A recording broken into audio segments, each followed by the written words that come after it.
For 2 years, my husband drove 90 miles every Thursday to a house I didn't know existed. There was a woman there. There were her 2 kids, who called him by a name that wasn't quite the name I married. He paid that mortgage with money from the life he built with me, and he had no idea that the quiet wife at home, the one he was so sure would never check, had already found all of it. He thought he was the one keeping the secret. He thought I was the one who didn't know. For 8 months, he had that exactly backwards. I want to be honest about one more thing before we start, because it's the part people always ask about. The second house was never the worst of it. The worst of it was what he'd quietly done to make sure that if it all fell apart, I'd be the one left with nothing. I didn't scream. I didn't follow him. I'm a nurse. I just started paying attention. Welcome back to the Daily Confessions.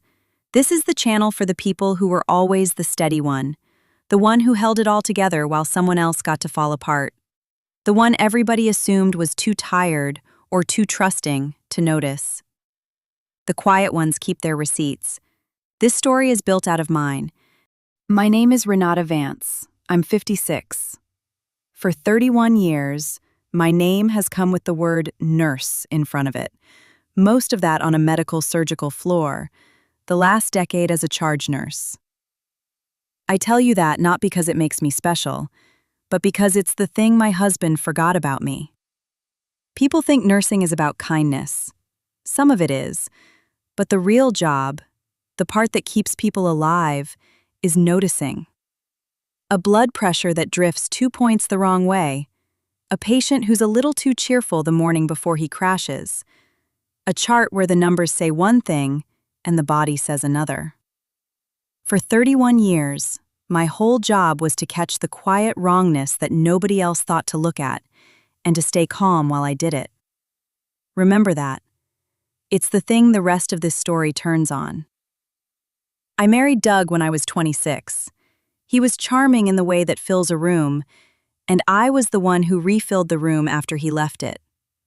That was our shape from the beginning, and I didn't mind it for a long time. He sold commercial heating systems, and he was good at it, and the job had him on the road a lot.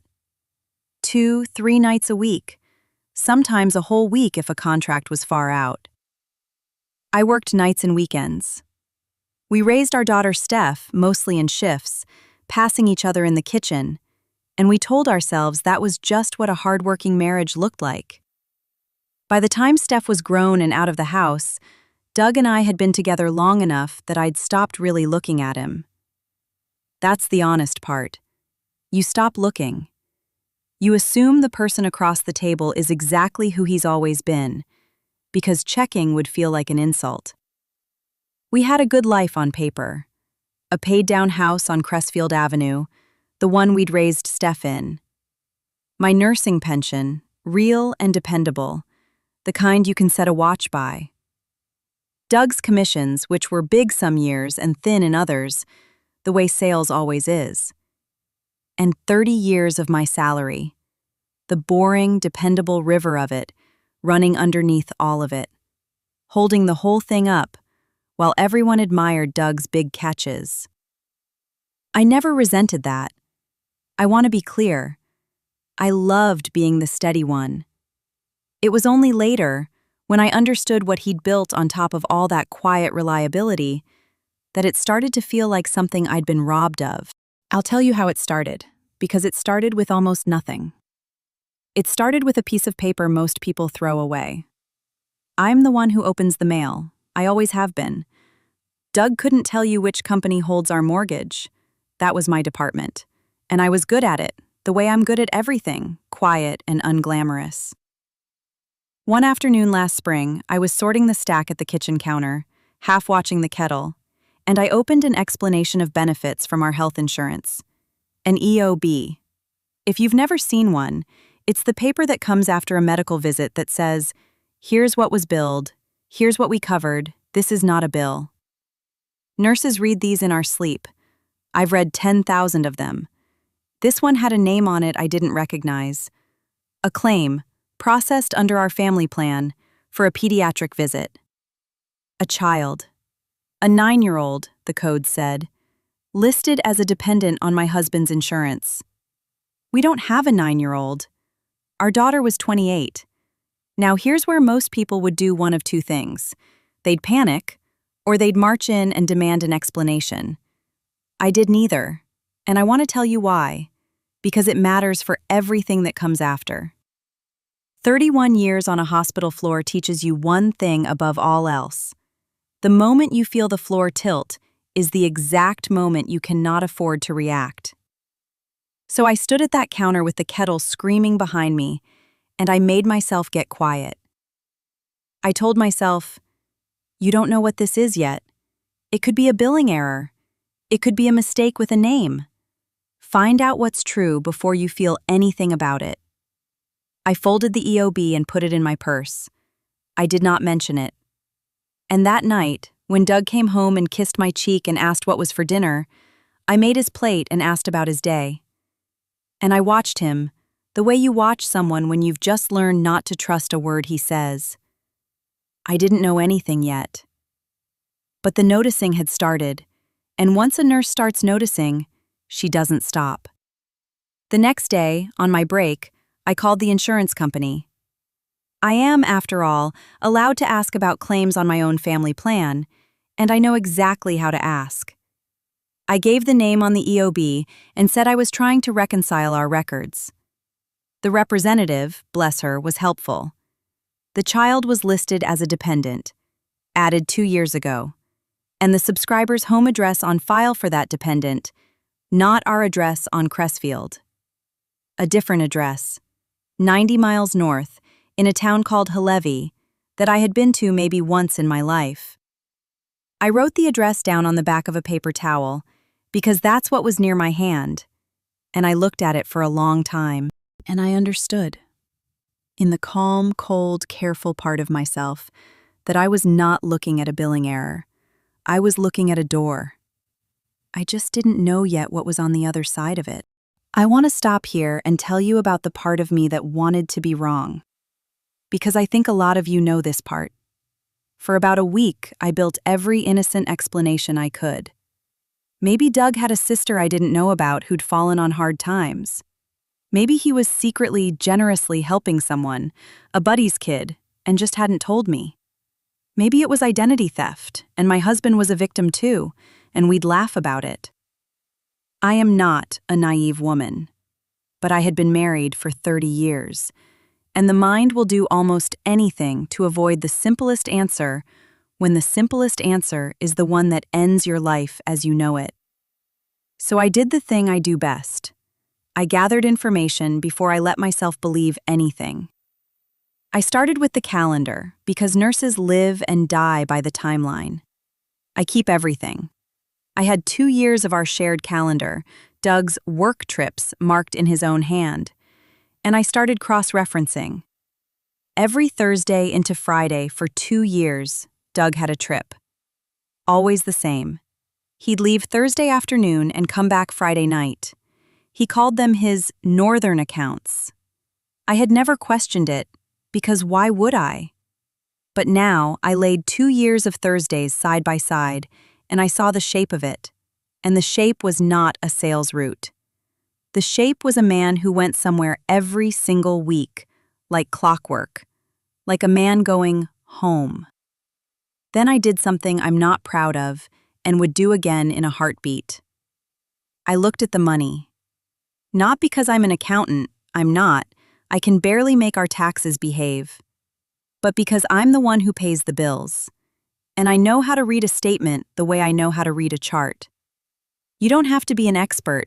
You just have to know what normal looks like, so you can see the exact moment something stops being normal. I pulled 2 years of our accounts. I sat at the kitchen table after a night shift when the house was empty and Doug was, supposedly, on the road. I went through every statement, line by line, looking for the thing that didn't fit. And there it was, hiding in plain sight, the way the truth always hides in plain sight once you finally agree to look. A standing transfer. The first of every month.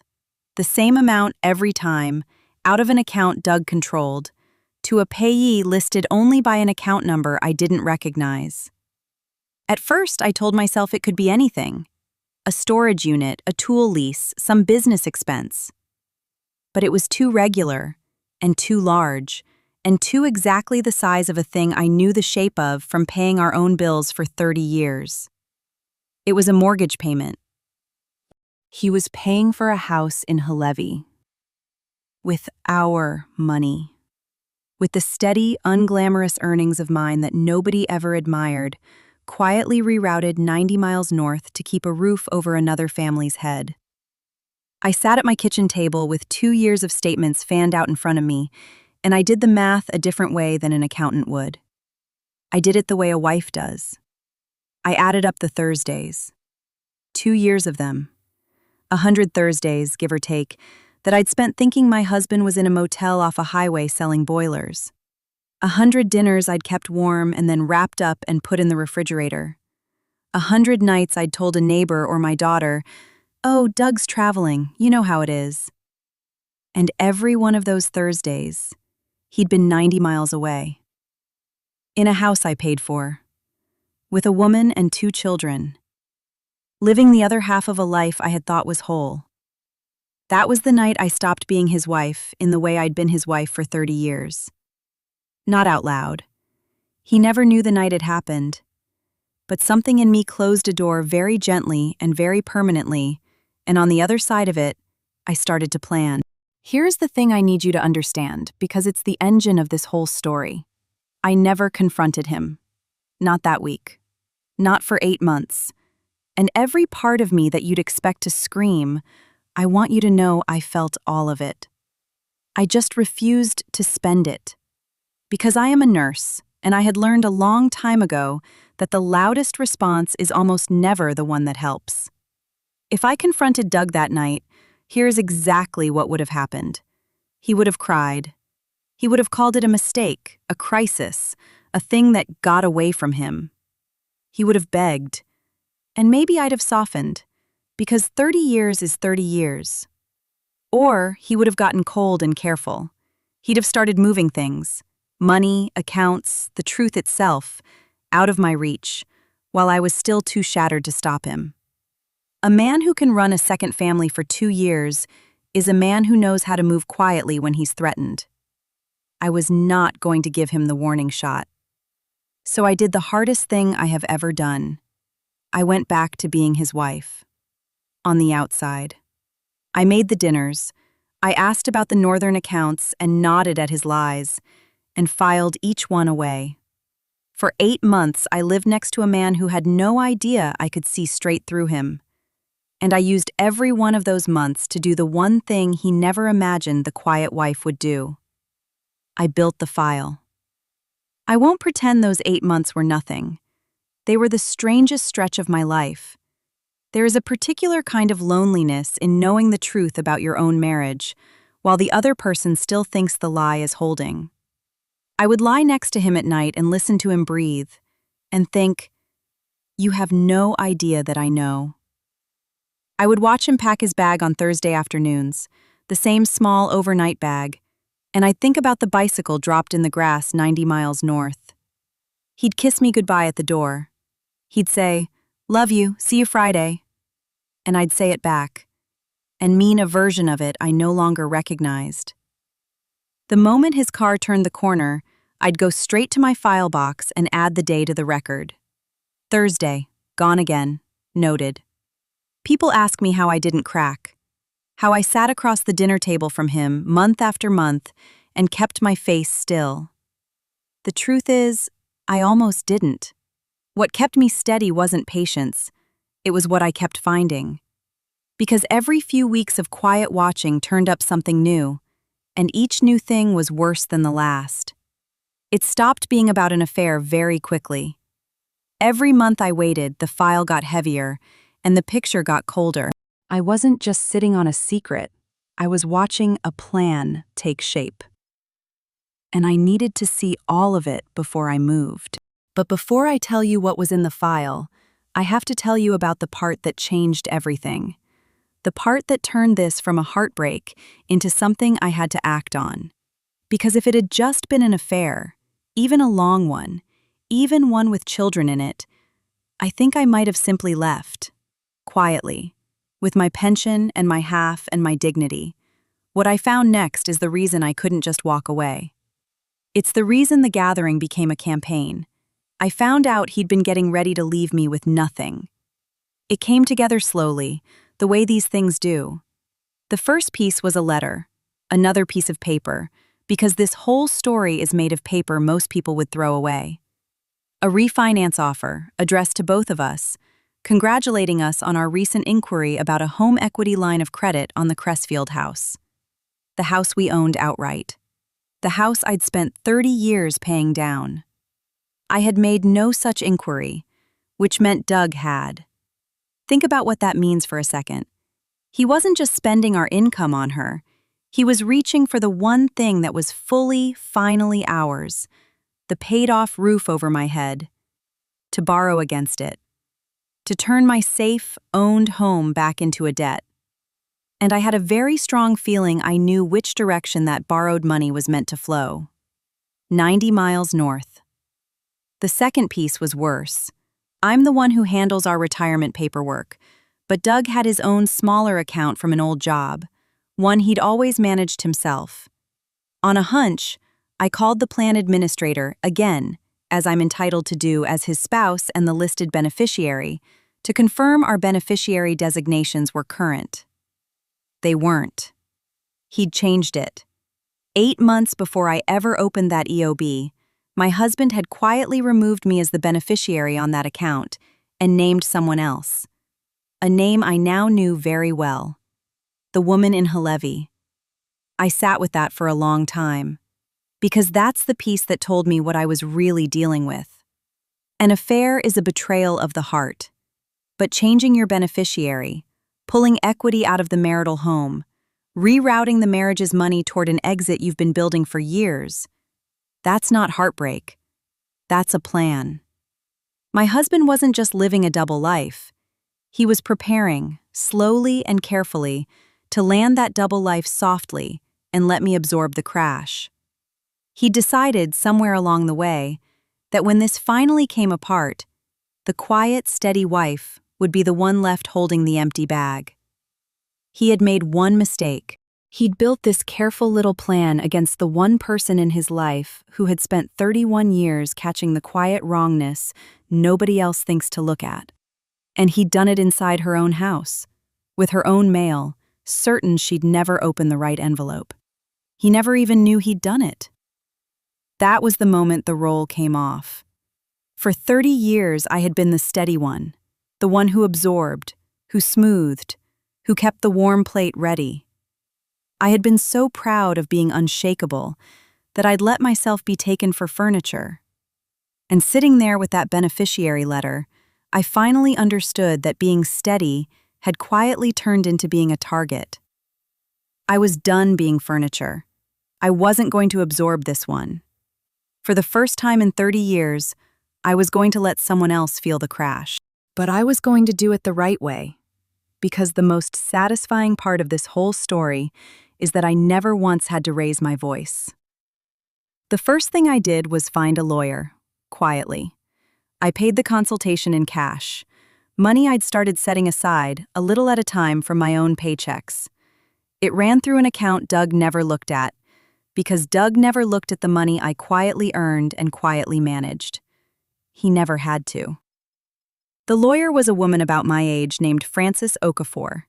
She had the calm of someone who has seen every kind of man do every kind of thing to every kind of wife. I laid it all out for her. The EOB, the address, the Thursdays, the transfers, the HELOC inquiry, the changed beneficiary. She listened without interrupting, the way people do when they already know where a story is going, and when I finished, she said something I've thought about many times since. She said, "Renata, most people come to me with a feeling. You've come to me with a record. That changes everything." Then she told me the truth I needed to hear, plainly. In our state, that double life had been funded with marital money. The house in Halevy, the transfers, the support of that other household, all of it paid for from the marriage. "There's a word for it," she said. "Dissipation." When one spouse spends marital money on something outside the marriage, a secret household, an affair, a court can be asked to account for every dollar of it and to weigh it when it divides what's left. She was careful not to promise me a number. No honest lawyer does. But she said, in 30 years, she had rarely seen it documented this cleanly, this completely, by the wronged spouse herself, months before the other side even knew there was a case. So now I knew. I wasn't powerless. I was, if anything, holding more than he was. I just had to keep holding it quietly until the right moment. And here is where I have to tell you about the second house. Because I made a decision that some of you will understand and some of you won't, and I've made my peace with it either way. I went to Halevy. Once. I didn't go to scream at anyone. I went to see the truth with my own eyes, instead of just reading about it on paper. Francis had advised against it, gently, and I went anyway. And I'm glad I did, because what I found there changed the shape of this whole story. I parked across the street from the address on the paper towel on an ordinary Thursday evening, and I watched a perfectly ordinary house. It was smaller than ours, yellow with white trim that needed painting. There was a maple in the yard. There was a basketball hoop over the garage with a sagging net. There was a child's bicycle dropped on its side in the grass, the way children drop them, like they'll be back in a minute. I remember looking at that bicycle for a long time. And at about 6 o'clock, my husband's car pulled into the driveway. The same car that was in our garage on Sundays. The same car I'd sat beside in traffic 1,000 times. Doug got out carrying a grocery bag and a kid's backpack he'd apparently picked up on the way, moving with the easy, unhurried ownership of a man arriving home. A woman opened the front door before he reached it, the way you open the door for someone whose step you know. And 2 children came running, and one of them shouted a word, and the word was, "Dad." I sat in my car with my hands in my lap, and I watched my husband be a father in a family I had never heard of. I watched him crouch down and catch the smaller one. I watched the woman say something to him and laugh. I watched the front door close behind all of them, the porch light come on, the windows go warm. A life I had paid for keep happening without me in it. I want to tell you I felt rage. I think you'd understand if I had. But what I actually felt, sitting in my car across that street, was something colder and clearer than rage. I felt the floor go level under me. It's a thing that happens to nurses in the worst moments. The noise drops away. Your hands go steady. You become very, very calm. Because calm is the only thing that's going to help now. I felt that. Because now I knew exactly what I was dealing with, all the way down to the foundation. And I saw something else, too, in the few minutes I sat there. I watched the woman in the doorway, and she didn't have the look of a woman getting away with something. She didn't glance at the street. She didn't seem to be hiding. She had the tired, ordinary, unsuspecting look of a woman waiting for a man who was often late, who traveled too much, who she probably believed was entirely hers. I started to wonder, sitting there, exactly how much she actually knew. I filed that question away too, the way I'd filed everything else. It would matter more than I could have guessed. I drove the 90 miles home that night. Doug got home Friday. I kept his plate warm. I asked about the northern accounts. He lied to me with the easy face of a man who had never once been caught. And I smiled and let him. Because by then, I wasn't a wife who'd been wronged. I was a nurse with a full chart, waiting for the right moment to call the doctor in. Over the next months, I built the rest of it. I want to walk you through it. Not to brag, but because I think some of you are living next to your own quiet wrongness right now, and I want you to see how this is done without screaming. I made copies of everything and kept them somewhere Doug would never look. A locked file box in the trunk of my car, of all places. The car was the one space in our life that was only mine. I had the EOBs. I had 2 years of statements with the transfers highlighted. I had the calendar of Thursdays. I had the HELOC inquiry letter and the changed beneficiary designation. And working with Francis, I had something better than any single document. I had it organized. Here's the history. Here's the trend. Here's what it means. Here's what comes next. Francis said she'd rarely seen a client walk in so ready. We were nearly there. And then Doug, without knowing it, told me exactly when to move. Because Doug decided it was time to make his move first. He had no idea I knew anything. So in his mind, he was about to do something brave and difficult and overdue. One evening in the fall, he came home unusually gentle. He'd brought flowers, which he hadn't done in years, and he was quiet through dinner in a way I recognized. I'd watched 100 people work up the nerve to say a hard thing. After the dishes, he sat me down at the kitchen table. Our table. The one in the house I'd paid for. He took my hand, and he told me he thought we'd grown apart.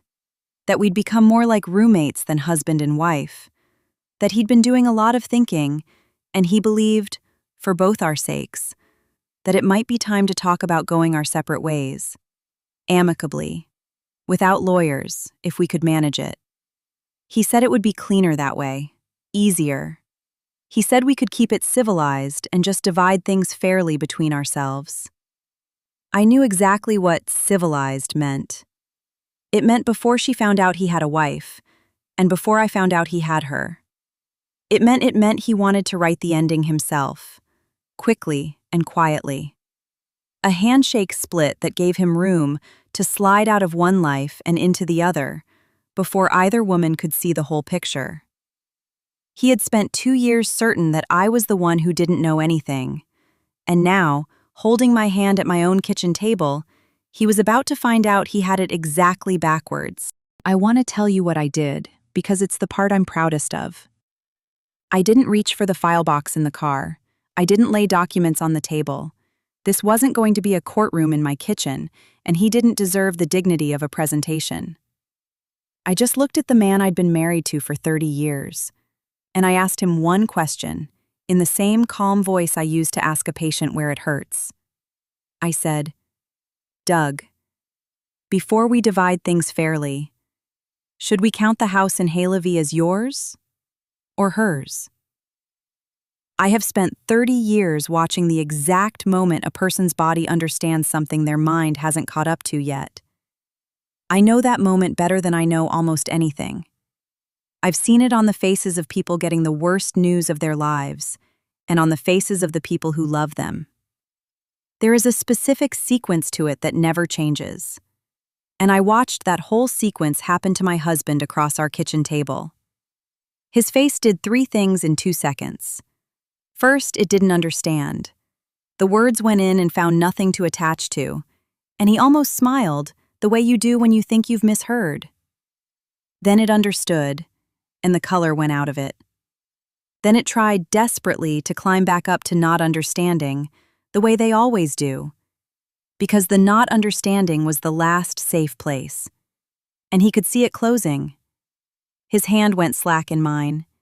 He said my name like a question, like a man feeling for a railing in the dark. "Renata." I didn't raise my voice. I want you to hear that, because it's the whole point. I have never raised my voice less than I did in that moment. I had 30 years of things I could have screamed, and I spent exactly none of them. I just kept holding his slack hand, the way I'd hold a frightened patient's, and I told him what I knew. "I've known since the spring," I said. "I know about the house in Halevy. I know about the Thursdays. All of them. I kept the calendar. I know about the transfers, every single one, because they came out of the account my paychecks feed. I know you took me off the Hartwell account in March and put her name where mine used to be. I know you called the bank about a line of credit on this house. Our house. The paid-off one. The one I spent 30 years paying down. And I have a very good idea who that money was going to help. I've known for 8 months, Doug. I made your dinners and I kept your secret for you, from you, and I waited. Do you know what I was waiting for? I was waiting for you to be the one who said the word divorce first, so that no one, not your mother, not our daughter, not you, could ever stand up and say that I was the one who broke this family. And you just said it. You brought me flowers, and you held my hand, and you said it. Thank you. He started to talk. Of course he did. He went through all of it, fast, in the wrong order, the way a man does when every exit is closing at once. It wasn't what it looked like. He'd been meaning to tell me. It had gotten away from him. He still loved me. He'd been trying to end it. He hadn't been able to, because of the kids. It was complicated. It was a mistake. It was years of mistakes. I let him talk. I let him get all the way to the end of it. You let a person finish before you tell him the thing that ends it. Everyone deserves to finish their sentence, even when the sentence won't save them. And when he finally ran out of road, I told him the only thing that actually mattered. You wanted to keep this civilized, I said. Out of lawyers, just the two of us, dividing things fairly. It's too late for that, Doug. I already have a lawyer. Her name is Frances, and she's very good. And she's had my file for months. You'll be hearing from her. And there's one more thing you need to understand before you say anything else. Every dollar you spent on Halevy came out of this marriage. The down payment, the mortgage, her whole household. All of it, marital money, my money. Half of it the river you never once looked at. So when a court divides what's left of us, the way you wanted, fairly, it is going to look very closely at every dollar you moved out of this family and into that one. You didn't just spend our money on them, Doug. You spent 2 years building me the strongest case my lawyer says she's seen in a decade. That was you. You did that too. There was no shouting. There was no scene. There was just a man sitting very still at a kitchen table, in a house that was about to legally become much more mine than his. Finally understanding that the quiet one, the steady one, the one he was so sure didn't know, had been holding the whole chart all along. But I'm not going to pretend the kitchen table was the end of it, or even the hardest part. Because there was still the woman in Halevy. And what happened with her is the part of this story I think about most. A week after that dinner, while Doug was scrambling and calling and trying to manage 2 collapses at once, I made a decision. Frances again advised against it. Again, I did it anyway. I wrote the woman in Halevy a letter. Her name was Carol. I didn't write it in anger. I wrote it the way I'd want someone to write to me. I told her who I was. I told her how long Doug and I had been married. 30 years. Longer than she'd likely been told, if she'd been told anything true at all. I didn't accuse her of anything. I simply laid out, plainly and without cruelty, the shape of the life Doug had been living, so that she would have the same thing I'd had to fight so hard to get. The whole picture, in her own hands, to do with as she chose. She called me 3 days later. I'll never forget that phone call. I was standing in my kitchen when the unknown number lit up my phone, and I knew, the way you know, before I answered. Her voice was careful at first, and then it wasn't. Because the moment she started to talk, I understood that the question I'd filed away outside her house had the answer I'd suspected all along. She hadn't known about me. Not really. He'd told her he was divorced. Separated for years, he'd said, just waiting on paperwork. He'd told her the Crestfield house was a property he was selling off, in a bitter split from a bitter ex-wife who wouldn't sign. He'd told her his trips south were to wind down the old life, not to live it. He'd even told her, she said, that the ex was difficult and unstable. That was why he could never quite introduce them, never quite finish it, never quite bring the two halves of his world together. I stood in my kitchen and listened to my own marriage described back to me as a man's bitter, finished past, and I felt something I hadn't expected. Not jealousy. Recognition. He had run the exact same play on both of us, in opposite directions. To me, he was a salesman on the road, working hard for our future. To her, he was a good man untangling himself from a bad marriage, working hard for their future. Two stories, cut to fit two women, 90 miles apart. And both of us, two tired, capable, decent women who'd believed we were building something real, had kept his plate warm and asked about his day. Neither of us ever thought to compare notes. We didn't know the other one existed. Carol and I talked for 2 hours that first night. We have talked many times since. I won't pretend we became friends in some tidy, made-for-television way, because it was more complicated and more human than that, and some of those early conversations were very hard. But we found, the two of us, that we were not each other's enemy. We had been handed the same lie by the same man, cut to fit each of our lives. We had both been told the other woman was the problem. And once we were both holding the whole picture, once we'd laid our two halves of Doug side by side, there was nothing left for him to hide behind. The one thing he'd counted on more than anything, more than my tiredness or her trust, was that the two of us would never, ever talk. That each would only see her own half. We talked. And that was the true end of his story, even more than my lawyer was. Now I'll tell you how it ended. Because I promised you something concrete. And because I know some of you came here for the part where the steady woman doesn't just understand the betrayal, but actually lands on her feet.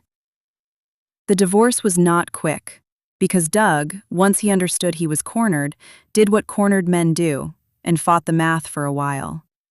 He got a lawyer of his own. He told a version of events in which the marriage was already dead, and he was simply moving on. In which the money was complicated.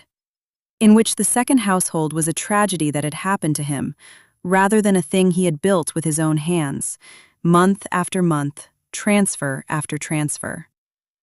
But you cannot argue with a chart. And you cannot argue with a paper trail. And I had built mine the way I build everything, carefully, completely, and months ahead of the moment anyone knew they'd need it. The marital money he'd funneled into Halevy was documented down to the dollar, because I'd highlighted every transfer myself, sitting at that kitchen table on those empty nights. The HELOC he'd tried to open on our paid-off house never funded, because I'd caught the inquiry in time, and Francis had moved fast to make sure it couldn't. The beneficiary change came out in the proceedings. It landed exactly as heavily as I knew it would, because it proved in his own paperwork that this had never been a moment of weakness. It had been a plan. A man does not change his beneficiary by accident. He does it the way you do a thing you've decided on. And when the court finally divided what was left of our 30 years, it did very nearly what Frances had told me it would. That first day, in her office, it looked closely at the man who had spent the marriage's money building himself a second life and a soft exit. And it did not reward him for the effort. I kept the house on Cressfield, the paid-off one, the one I'd spent 30 years paying down, with the boring, dependable river of my salary that nobody ever thought to admire. It was always more mine than his, and in the end, the law saw it the same way. My pension stayed mine, every cent, because I'd protected it from the very first week, before Doug even knew there was anything to protect it from. And a real, substantial share of what Doug had always treated as his own walked quietly back across to my side of the ledger. Because a court does not look kindly on a man who spends his family's money on a secret family, and then stands up and asks everyone to call it fair. Doug did not land softly, the way he'd spent 2 years planning to. The exit he'd built so carefully, so quietly, collapsed all at once, in the open, in front of every single person whose good opinion he'd worked so hard to keep. His own parents were the ones who pulled away from him hardest. And not over the affair, which they might have found a way to forgive, over the cold arithmetic of it, the changed beneficiary, the attempt to hollow out the house. The picture, once it was all laid side by side, of a son who had calmly arranged for his steady wife of 30 years to be the one left holding the empty bag. All of it. He'd always been so sure he was the charming one, the one the whole family would side with no matter what. He had forgotten that charm does not survive a paper trail. And Carol left him, not in a screaming scene from what she's told me, but in the same quiet, final way that I had. Once she was holding the whole picture, once she knew the difficult ex-wife was a woman he was still married to, still living with, still lying to, she stopped. She stopped keeping his plate warm too. He had built 2 entire lives on the very same lie, each one certain the other woman would never see it whole. In the end, we both saw it whole. And a man who is only powerful for as long as no one compares notes turns out to have no power at all. Not the moment 2 tired women finally sit down and talk. The kids, and I want to say this carefully, because the kids never did anything. The kids were the only part of this with no villain. They didn't ask to be a secret. I have nothing but tenderness for them, and I've made sure, through everyone involved, that nothing I did was ever aimed at them. The betrayal was Doug's. It was never theirs. As for me, I'm still on the med-surg floor, though I've cut back to part-time, because 31 years of nights earns you a little daylight. I still wear the same name badge I've worn for years, Renata Vance, RN.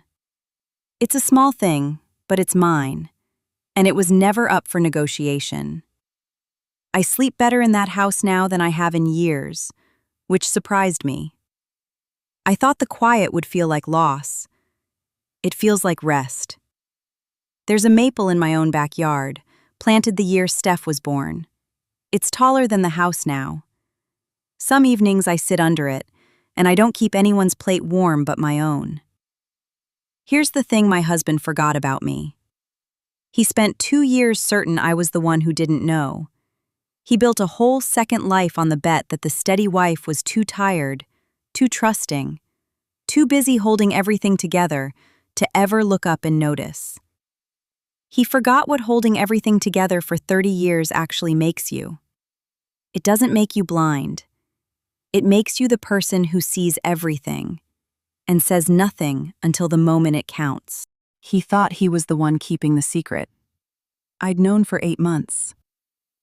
If you've ever been the steady one, the one everybody assumed was too trusting to notice, the one quietly holding the whole thing up while someone else built an exit, hear me. Your steadiness was never weakness. It's the thing that lets you stay calm enough to see clearly when the floor finally tilts. You don't have to scream to win.